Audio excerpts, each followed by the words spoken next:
นั่นดิเอาออกเพิ่นล่ะเอามาแล้วบ่ปลาทูสิ้นหมูสิ้นงัวเผาเพิ่มพอดีลาบก้อยซอยจุมื้อนี้ลาบหมูใส่เพี้ยงัวเนาะเคยบ่กูช่วยเคยแล้วเนาะบ่มีนะ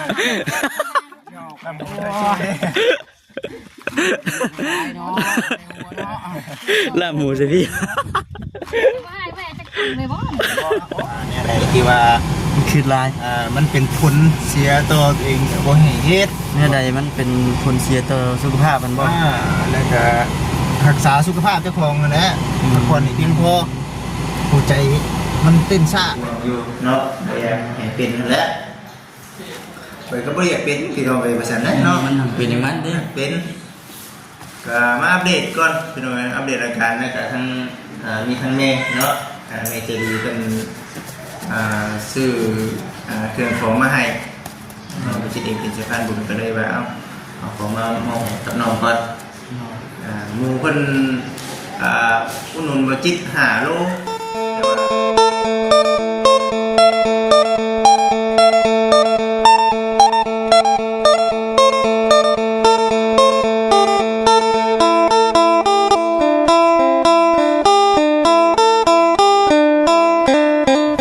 สบายดีFCเมิด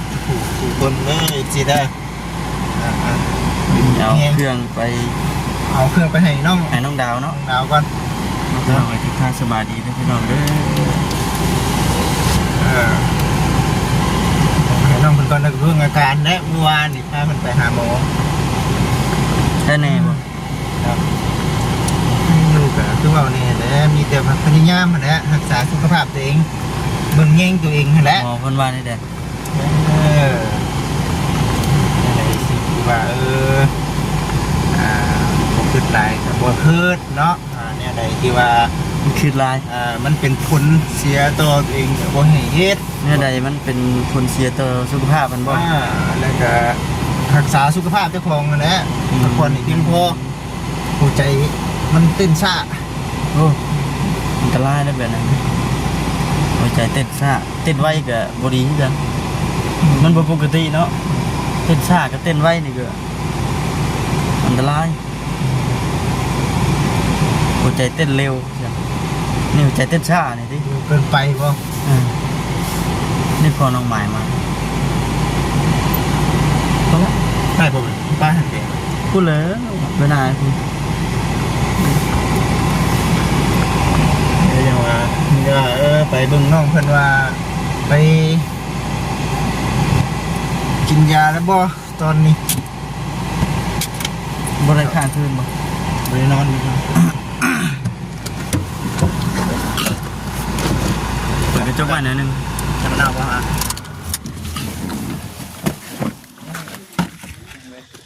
ไปเลยบ่เลยไปก่อนไปจังหน้าบ่ไทยก่อนคือคนหลายมีแผนนี่ถึงแม่พี่น้องเลยโอ้ผมกินฮอดพี่บอกกินในรถมีญาติพี่น้องเพื่อนนะเนาะโอ้ใช่นอนเพื่อนสบายดีเด้อสบายดีมันเป็นแต่อุ่นแค่มันเนาะบ่ปุ่นจนห่อนพอได้เนาะห่อนเนาะบ่ปุ่นจนห่อนพอได้เนาะอุ่นจนห่อนเนาะให้น้องดาวดิน้องดาวอยู่ไหนเป็นน้องหลานเพิ่นนี่ไหนก็นี่เป็นพี่น้องเพิ่นบ่คอยเป็นเอ้ยบ่ใช้ชื่อได้ไหนครับซื้อไปไปไปพี่น้องคือบิดไปแต่ทางนั้นน่ะปิดมานี่ข้างนี้มันบ่ถึงข้างนี่เด้ข้างนี้เนาะมาเมื่อเช้านี่หรือว่าเมื่อเช้านี่บ่ฮู้อันน้องเซลาเพิ่นโดนน่ะแต่บ่มีรถไปฮู้มื้อนี้ก็ยืมรถปามาฮู้เมื่อวานนี้ฮู้อยู่เมื่อวานโดยแต่ว่าบ่มีรถฮู้ตอน3 โมงแลงเป็นน้องเซลาโทรหามันก็ทันหันเลยเมื่อวานน้องเพิ่นเป็นแล้วก็เผาอันนั้นเลยเผาพากันไปเลยว่าซั่นเลยพาเพิ่นไปแต่เมื่อวานนี่ก็ได้ไปนำกันเนาะพากันไปหาเพิ่นแล้วก็หมอเพิ่นว่าเต็งยาให้พากันมาก็เลย จิตเด็ดเมื่อก่อนบ่ได้มาส่งน้องเพิ่นครับเมื่อวานนี่มาเวียงเพิ่นมาส่งเนาะนอนบ่น้องเพิ่นนอนบ่ ช่วงนั้นก็เข้าไปบ้านเพิ่นบอก แค่นี้ละ โดยเพิ่นว่าใครนี่แหละก็เลยบอกว่าเพิ่นวินหัวแล้วเขาไปนอนเด้อก็นั่งดินน้ำกันอยู่ กินข้าวได้วครับมึงกินข้าวได้ เดินมาแล้วปีนสินหมูให้เพิ่นกินถามว่าเพิ่นยังไปกิน ปีนสินหมูเพิ่นกินแล้วให้เพิ่นกินยาเลยเพิ่นนั่งดินแล้วให้เขาไปนอนพักผ่อน แน่เนาะ FC เพิ่นก็ว่าญาติพี่น้องทั้งน้องดาวเด้ว่าซั่นเพิ่นบ่ได้มาบ่ว่าเจ็บว่าซั่นก็ได้ว่าคือเว้าเนาะผู้บ่ทันเนาะบ่ทันแน่ เพิ่นบ่ได้โทรเพิ่นไปโทรแล้วเพิ่นแบบเป็นแห้งแน่เพิ่นบอกว่า กระทันหันนะ ทัน เนาะ หัน แม่ก็หูแม่บ่มีรถมาเป็นกี่จางเพิ่นมากับเพิ่นบ่มีเงิน ทางแม่เห็นบ่ โดย เราอยู่เฮือนบ่ดิ โดยเพิ่นอยู่นั้นเพิ่นอยู่น้ำหลานเพิ่นผู้ลูกผู้ใบนั่นแหละ โอ้มีแต่ว่าและฉันเนาะมีแต่มีโอกาสแล้วก็สิมาเนี่ยเด้ติใช้ฉันนอนบ่ เจ้าเพิ่นนอนข้างนอกน้ำหลาน เดี๋ยวดูนานเพิ่นบ่ เลย ปุดมึงนะเนาะมึงดูมาหากัน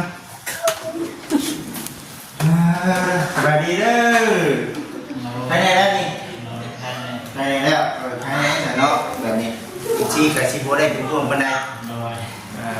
เป็นกระทันหันเมื่อวานนี่ชีกับตุ๊กใจน้ำแน่เนาะที่ว่าไงเนี่ยพี่น้องเลยอันนี้มีบ่ได้มีอาการ มีแต่วิ่งหัวมันก็วิ่งอยู่แน่ ยายก็กินได้ยัง จิ้มครับ บ่ตอนเที่ยงอยู่ดิ ตอนเที่ยงมี บ่ได้มีบ่ มีแต่ตอนเช้าครับตอนแรกกับตอนนั้นที่นอน เช้าแรงตอนสินอน ไปว่านี่คือฉีดยา เจ้าเลือด เจ้าเลือด จอเลือด เจ้าเลือดกวดเห็นผลแล้วก็มาแต่งยาเนาะแต่งยาให้กินคือว่าแต่แค่นี้หรือว่าอยู่แล้วพี่น้องเลยเนาะเช้าเนี่ยเช้าไว้14ไก่ให้เป็นพวงอยู่เนาะอยากให้เป็นแล้วไปก็บ่อยากเป็นพี่น้องเลยว่าซั่นนะเนาะ มันเป็นอย่างนั้นเด้ เป็นก็มาอัปเดตก่อนพี่น้องอัปเดตอาการนะกับทั้งมีทั้งเมย์เนาะเมย์จะดีเป็นซื้อเครื่องของมาให้ไปจิตเองเป็นเจ้าพันบุญก็เลยว่าเอาของมามอบกับน้องก่อนหมู่เพิ่นอุดหนุนบ่จิต5 โลแต่ว่าบ่ได้เอามาเบิดหรือว่ารอบหน้าซักยันตอนที่บ่มีแนวคิดเนาะถ้าจะเอามาเบิดยันบ่มีแนวแซ่นะพี่น้องเอ้ย เต็มมั้ง แม่พอดีบ่จิตเองก็เอามาสำนั้นก่อนเดี๋ยวรอบหน้าสิไปสั่งกับเจ้าใหม่เนาะยังนำบ่จิตยัง3 โลเนาะตอนนี้เอามา2 โลก่อนพอดีได้ละว่าซั่นมาใส่ก็ใส่ช่องแข็งแล้วได้เนาะใส่ช่องแข็งด้วยมันจะอยู่ดนได้โดนแน่ได้บ่นี่ย่างออกไปได้บ่นี่ได้นะมันใจนะเนาะไปเสียบ้านไปเบิ่งก่อน ลูกแห้งไหนโอ้ย มาลูกไฟนั่นเนาะเพื่อนก็โอ้คักแต่แล้วเลยเนาะ เย็นครับเป็นยังไงทันที นอนพี่บ่บ่แดงนี่เนาะนอนบ่ ดินบุญนะดินบุญเลย นอ เนาะ นบ่ เดี๋ยวไว้สิมาจอบเอา นี่ว่าแมลงมื้ออื่นได้แท้ มื่ออื่นก็มาแต่งกองบุญเนาะข่าวเนาะน้ำใส่ข้าวเจ้าแล้วก็ชิมมาเนาะ อ้าวก็เรียกว่าดินบุญน้ำกันเนาะ ไม่ได้กลับมาแล้วได้สนาห่อข้าวต้มแล้ว มื้ออื่นก็เบิดคืนอีกมื้อนี่เนาะอุ่นน้ำกันได้แท้เบิดคืนเบิดมือได้เบิน หมดทิศน่ะมื้ออื่นน่ะสิเอาน้ำปั่นมาปั่น เนี่ย มื้อนี่เป็นมื้อบุญอยู่บ้านเฮาก็มีอีก มีบ่ บ้านเฮานี่มื้อนี่เป็นมื้องานเฮ้ยต่ออีกนะบ่จิน่ะสัมสิพากันขายน้ำปั่นเนาะตัวที่มันปั่นกินได้บ่อันนี้เนาะได้อยู่บ่หมูหูเลยติโอ้ต้องแบบนี้ต้อง บอกเพิ่นมาเด้อน้องดาวบอกเพิ่นเลยเด้อบ่กล้าบอกได้เฮานก เออ มีลอกเอาลอกเลยเนาะ เอาล่อก็ได้ บ่คนก็ได้นะสายคนก็ได้ครับมีนุ่มพี่น้องเอ้ยนุ่มอันใหญ่นี่เนาะแล้วก็โอเปนตินเนี่ยนี่อันนี้โอเคอยู่นี่เนาะเจ็ดโอ้ยเลยขอเถอะขอแห้งนี่เด้อเนาะได้บ่น้ำจะแพ็ค10แพ็คบ่ น้ำ10แพ็คนะมาปลาไว้นี่นะพอใส่ตู้เย็นกินพอนะทั้งทำเมเพิ่นเนาะเพิ่นก็บ่ได้ผลส่งซื้อของน้ำดอกเพิ่นก็จะช่วยน้องดาวเนาะบ่ที่อื่นก็คือกันพี่น้องเลยเนาะขอเพียงพอผู้ใหญ่เพิ่นบอกมาเดี๋ยวจัดให้พี่น้องเลย มีอย่างอีก กล่องน้อยเนาะปลาทู3 โลเนาะปลาทู3 โลมานี่ก่อนก็ได้สิ้นหมู2 โลเนี่ยบอกคำเลยเจ๊หนาวเด้อว่าจะเป็นพ่อค้าขายสิ้นหมูแต่ว่าต้องลองก่อนไม่ต้องลองหลายเพราะว่าเจ้าบนมีรถไปเด้ต้องลองเล็กหน่อยนะ สิ้นงัวเนาะ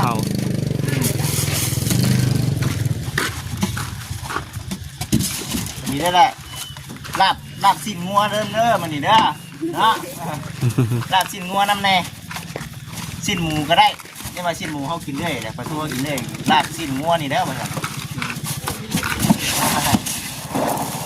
ยังมีอยู่เรื่องหนาวเด้อมันระเบิดเยอะ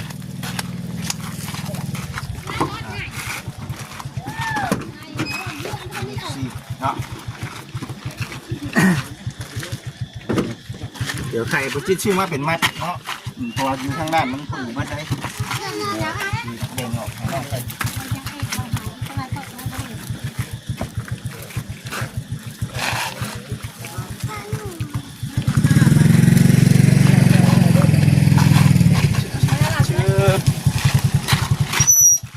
ไข่จะแค่นี่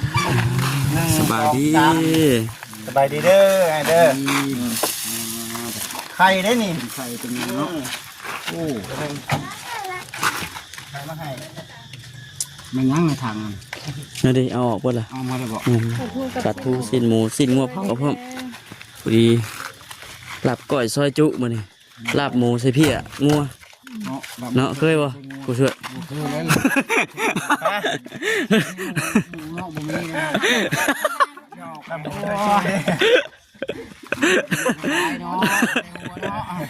ลาบหมูใช่พี่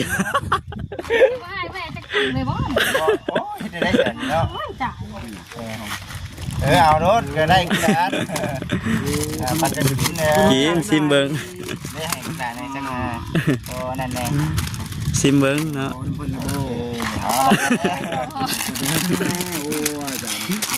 ไปเถอะไปอาม่าเราไปซื้อหมูข้าวไปหมูข้าวบ่ไปใจไปซื้อหมูข้าวหมูพ่อบ่ข้าวต้มผัดนั่นเด้เอาข้าวกินนี่ข้าวดิบดิเล่นเป็นมือมันนี่ข้าวหามัดมือแล้วข้าวเล่นเต็มเมื่อวานนี่ดิแต่วานนี่คือนี่ยันน้องลาวเลยยืนเกือบจะเป็นยินจะเอาใครแน่เหรอก็เลยว่าเอาสิเด้อผู้ใหญ่เพิ่นก็ให้ติดตามเบิ่งอยู่ว่าซั่นน่ะนะกับอาศัยเจ้าแท้เบิ่งนะเบิ่งกันเนาะบ่ติดก็ก็คันว่ามาที่พ่อเหตุการณ์ก็พ่อซอยได้ก็ซอยแต่มันบ่คือผู้อยู่ใกล้เด้อยู่ใกล้มันก็ไปทำอยู่นั่นเลยเนาะเจ้าก็ไปชมพ่อพุ่นแหละอันนี้แหละเนาะมันอยู่ไกลเด้อันนี้ล่ะคือแม่ละแม่เป็นยังบ่เห็นมั้ยคนอยู่ใกล้นี่แล้วน้องแก้วปะพรทั้งข่อยนี่แหละเจ้าบ่เพียงนี่แล้วแม่เพิ่นบ่ได้มาน้องแม่นะคันว่าแม่นะเพิ่นสิเพิ่นมาแล้วเลือดแห้งคันว่าเลือดออกจนเนาะแห้งบ่แล้วมื้อนี้ยันบ่ได้มาเห็นบ่มีรถมาอยู่น้ำลาวยันบ่ได้มาบัดนี้จ้ะเนาะเฮ็ดจะได้อยู่ไกลกันเนาะเฮ็ดอะไรมันก็ จำเป็น สุดจะเพิ่นนะ ก็บอกอยู่ว่าลูกด่าก็จะขึ้นร้ายเลยแม่ก็มาแม่มาเพิ่นป้าเพิ่นกินเพิ่นก็อยู่ไกลว่ะ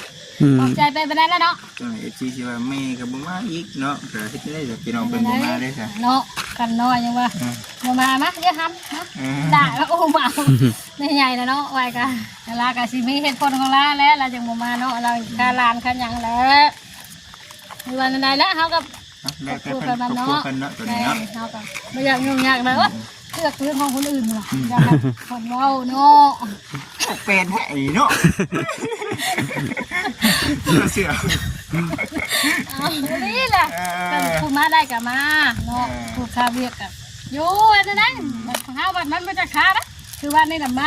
แต่พื้นแดดเที่ยงเปียกอ้ายลูกดาบไปห้องมากับเดี๋ยวข้าวเที่ยงก็บ่ได้กิน 4 โมงกินข้าวเที่ยงมื้อวานนี่พ่อเดี๋ยวเนาะว่าฉันเนาะ มันก็ยาให้มันเจ็บเป็นเนาะมันก็ย่านบ่ดีย่านยังก็มาแล้วเป็นห่วงเป็นใยคือคืนนี้ก็ถามแล้วถามอีกถามแล้วถามอีกอยู่แล้ว ใครเต็มเดินไม่เที่ยง เนาะป้าแชร์เด้อเด้อเดี๋ยวไปหาน้องดาวกันก่อน ไปก่อนกันจะไปซื้อของข้าวก่อนเด้อ โอเคเอาคอย แล้ว ไป จะ ไป ไปน้ำเล่นน้ำล้าง ยังฉีกเข้า ไป ไปอ ซื้อยู่ ของข้าวให้หมูก่อนเพราะว่าหมูที่เฮ็ดเบียดนี่แหละ เนาะคือว่าแล้วพี่น้องเลยวันนี้ก็มีญาติพี่น้องเอื้อยน้องอ้ายเนาะเพิ่นมาเล่นเนาะมาเบิ่งมาแอนนั่นแหละแอนมาเบิ่งอาการน้ำกันเนาะเพิ่นผู้นี้ได้ถ้าเป็นเด็กใดกับทางน้องดา เป็นหมูของอีน้อง อ๋อเป็นหมู่เจ้า มาห้องขจมเพื่อนน้องหมายแล้วเพื่อนเลยมาดิน โอ้โดยเนาะคือว่า นั่นละหมูน้องดาวเพื่อนมาดินเพื่อนมาตะบันตุ่มเพื่อนเลย มาเยี่ยมแน่เนาะมันนั่น มา นะ เยี่ยมน้องดาว แล้วใช่เดี๋ยวคุยกับน้องดาวอยู่ได้ก่อนเนาะ โดย โอเคนี่แหละมันฉันสิกินบ่ายน้องดาวเบิ่งเหมือนคือขาดสารอาหารคักแท้ว่าซั่นผู้ใหญ่เพิ่นก็ได้เจ๊งบ่ครับ เดินอยู่ อันก็ได้หน่อยแช่ตู้เย็นไว้ทำเลยนั่งกินแบบนี้เวลาเพราะว่าช่วงนี้นะห้องไห้บนท่านเนาะมันหอดแห้งพี่น้องเลยเป็นน้ำ10 แพ็คเลยในคนโบเนาะหวังว่าลืมว่าหัวจริงไม่ลืมอย่างไรวะเนาะ รถตัวนี้เหรอวะ ว่าหน่อยเนาะมาออกมาแบบอุ้ยขาดจะถึงตรงนี้เนาะตู้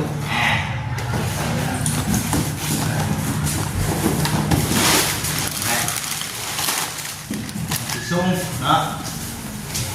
นี่พี่น้องเลยเป็นนุ่มเนาะกินน้ำแน่เนาะพอเห็นมันไม่ได้แบบรุ่งตัวเอง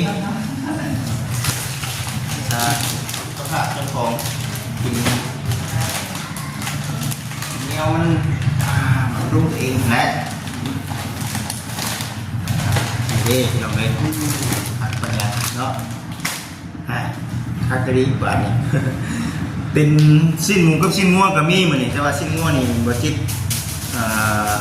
ซื้อให้บ่เวียงเนาะบ่เวียงเป็นนาลงตลาดก่อนไปตลาดก่อนก็ได้ฝากเพิ่นซื้อตัวนี้ก็2โลเนาะชุดลาบด้วยนี่เนาะมีพี่อะไรแน่พี่น้องเลยกูดีพัดเลยถือว่าหลายอย่างเติบเด้อพี่น้องเด้อมื้อนี้เด้อเนาะหรือว่าเป็นอย่างบ่ที่บ่จิตขาดตกบกพร่องว่าเบิ่งคักอยู่จังหวะการอีกเชื่อเนาะตัวนี้ก็เป็นมันกินพอส่งกินเนาะส่งกินพอมีแห้งอยู่เลยล่ะไม่เจอในที่เขากินเนาะนมน้ำเนยเซเย็นกินพี่น้องเอ้ยเนาะนมกระหาอันเนาะเตินมาหาแพ็กบอกหาแพ็กตามทางสมัยมันบอกซิมูปลาทูนี่3 โลเด้อเนาะเด้อคันว่าเฮายังบ่ได้ก็เซส่งแข็งเลยเนาะเซส่งแข็งไว้เฮามีตู้เย็นเด้คันว่าเฮาบ่มีเฮาก็สิได้ตากแลเนาะแต่ผู้มัก มักแบบใดก็จัดไปแบบนั้นอันนี้ตั้งเอื้อยนั่นเพิ่นเอาเด้อให้เพิ่นนำไอ้คำอาจารย์พุทธผู้ช่วยแบ่งให้เพิ่นนี่แหละพี่น้องเลยก็คือว่าโอเคแล้วก็ทั้งพ่อแม่เพิ่นนั่นแหละเพิ่นอุดหนุนนำปันบ่จิตเนาะ50จอกงานน้องหมายบ้านน้องหมายมื้ออื่นก็เป็นพ่อแม่เดียวกันครับนี่แหละทั้งแม่เป็นหลายๆมันจะดีก็ได้คือว่าหลายอย่างอยู่คือจะได้กินหลายมื้อเติบอยู่แบบนี้เนาะกินเนาะกินให้อ้วนพี่ว่าเขาขาดสารอาหารแน่กินอย่างนั้นเลยแต่ผักจริงไม่ได้เอามาเนาะไม่ได้มีผักเนาะกินผักในน้ำได้เลยเนาะลงสระเอามาผักปันใดไปเถอะถ้าแบบลาดถ้าลาดกินอยู่เนาะกินน้ำพาคนไปน้ำกันแล้วเสร็จแล้วหมู่คนพากันเฮ็ดบุญเซลตัวเองนอนในเนี่ยได้นี่กันมาเข้าเข่งแห้งนี่ได้ไปนั่งนั่งลมน้ำมูเลยเนาะโดยใครก้าวบริโภคมาปฏิบัติมื่นเนาะมื่นคนแรกแต่เบิ้งน้ำมูแน่นอนเลยน้ำมูนี่เราไม่ได้ไปหรอกแต่เพราะว่ามันยังเนาะพี่น้องเลยเนาะเขาอยู่ใกล้กันเนาะเขาอยู่ใกล้กันดีที่พื้นที่โตที่พื้นที่โตนี่หมายความว่าอย่างเนาะคือถ้าหากว่าเขามีการมีงานที่ทำได้เลยเขาเป็นแรงซอยเนี่ยมันต้องอาศัยคนใกล้ๆเคียงกันแหละพี่น้องเลยไม่ใช่ว่าเบิ่งกันแหละเบิ่งสุขภาพเองแหละคันว่าก้าวไว้เป็นนางน้ำมูแหละพอมูเห็นหน้าเห็นตาพอมูว่าเนาะเฮ้ยน้องดาวกับบุหินหน้ามาได้เนาะ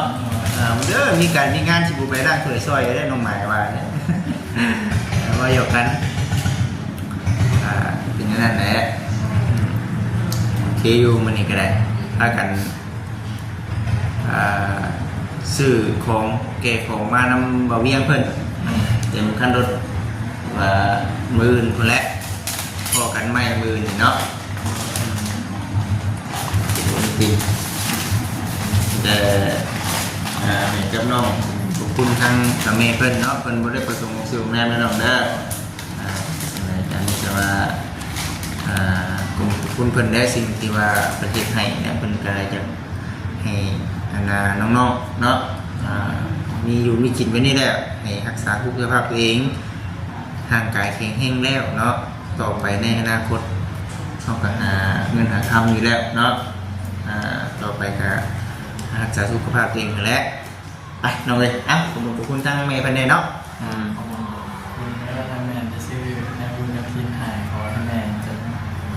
มีหน้าที่เลยในการดีการงานทางแม่ทำกินขอให้แม่รับเงินการงานด้วยครับขอใจมาคิดได้ทำเรื่องของในมหาขอมาคิดการค้าการขายจะเริ่มการหนาได้สร้างในทางปลอดภัยแล้วหนกมือเอาพี่น้องเลยเนาะเครื่องของนี่ก็ทั้งทำไมเพิ่นอุดหนุนอยู่ในห้างนี่แหละในห้างนี่ก็คือว่าเอาดีใจนำที่ว่าทั้งในเป็นอุดหนุนบริษัทอยากช่วยเพิ่นก็อยากช่วยบริจิตคือกันบริษัทช่วยเจ้ามีรายในการค้าขายก็ได้ว่าเอาคือเอาโอกาสนี้แหละเนาะคือว่าเอาดีใจนำมีแต่ว่าน้องพักผ่อนก่อนเนาะกินข้าวหลายๆพักผ่อนให้เพียงพอมื้ออื่นยังสบายสวยงานทางบ้านน้องใหม่โตเนาะก่อนที่ยังก่อนที่ไปเห็นน้ำมูกสังเกตเบื้องตัวเองนั่นแหละกาวาตัวเองไว้จึงไปน้ำมูเนาะกระบอกไว้กระบอกมูแล้ววันนี้บัวไว้แล้วว่าสัตว์กาวากันไปเนาะแต่ว่าอย่างข้างหลายบางคนแต่งให้หลายว่าอย่างหลายมันว่ากินได้กินเบิ้งเนาะกาวาไข่กับยาเนี่ยพี่น้องเอ้ยมาจิตกับผู้นึงไปหันนะชุดยอดยานะยาลายกินจนมาเบิดกินจนทิ่มไม่ใช่พี่น้องจนทิ่มมีหน้าครับแต่พอพันว่าลายเกินเนาะ กินไปแล้วเรื่องที่กระตุนกระโตเฮานี่มีแต่กินยา เชื่อเนี่ยไม่ได้กินยา แน่ เชื่อแบบว่ากินยาแล้วก็ทำออก แน่ กินยา สำหรับบ่จิตก็บ่แม่นว่าแล้วแต่น้องเนาะน้องอยากกินเบิดก็เบิดสิเป็นหยัง สำหรับบ่จิตผู้หนึงเนาะก็ว่าไปคลินิกนาลาเวียดเพิ่นแจกยาให้หลานเลยกินบ่เบิดอาทิตย์นี่ซื่อบ่จิตสุดได้เป็นน้องเพิ่นกะว่าตัวเองดีก็ว่ากันไปเนาะแต่ว่าคนมันบ่คือกันเด้แต่ว่าน้องมันเป็นกินแทบหมดเลย พยาธิเฮามันบ่คือกันกินให้มันดีมันเศร้าเบิดยาก็ดีเนาะกินให้เบิดดูน้ำผืดน้ำยาน้องเพิ่นเป็นเอาไว้เนาะไปซะบ่คำเป็นจังไดโอเคเพิ่นได้ซะเดี๋ยวน้องเก็บเครื่องเก็บของไว้เนาะเดี๋ยวอ้ายสิไปเบิ่งงานนำบรรณาน้องหมายเพิ่นก่อนเด้อเอาพักผ่อนให้เพียงพอเด้อน้องเด้อมาสบายดีไป FC ว่าก็สิประมาณนี้แหละบัดนี้ก็ได้เด้อ โอเคพี่น้องเนาะมีแต่ว่าสิจบคลิปก่อนบัดนี้ โธ่เริ่มมีแดด เล แล้ว ย ครับ โอเคเด้อพี่น้องเด้อเนาะจังไดก็อยู่ดีมีให้กันเบิ่งสุขสุขคนพี่น้องเลยสบายดี